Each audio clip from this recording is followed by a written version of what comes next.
11 নম্বর অঙ্কটি করি। Left hand side তুলে নিলাম। এখন এই কাজটা আমরা করব, আগে ভিতরে ক্যালকুলেশনটা করে নেব। তাহলে a to the power L minus M, আমরা জানি ভাগ থাকলে বিয়োগ হয়, আর পাওয়ার যা ছিল এন সেটা রেখে দিলাম।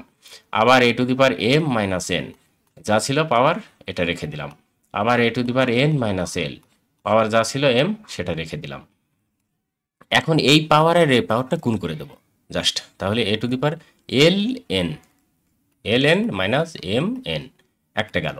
আবার এটা হবে হচ্ছে এম এল মাইনাস, এই জায়গাটা হচ্ছে আবার M N minus L M, এরকম হলো। এবারে আমাদের কাজ হচ্ছে ভিত্তি, এটাও ভিত্তি, এটাও ভিত্তি। তাহলে একটা ভিত্তি লিখে উপরেগুলো সব যোগ করে দেবো। L N minus M N plus M L minus L N plus M N minus L N M. এবারে কাজ হচ্ছে আমাদের কি কি কাটা যায় দেখতে হবে। এল এন, এল এন কই, এল এন কই, এই যে L N. M N, M N, M L, এই যে এম এল কাটা গেল। তাহলে এ টু দি পাওয়ার 0 হয়ে গেল।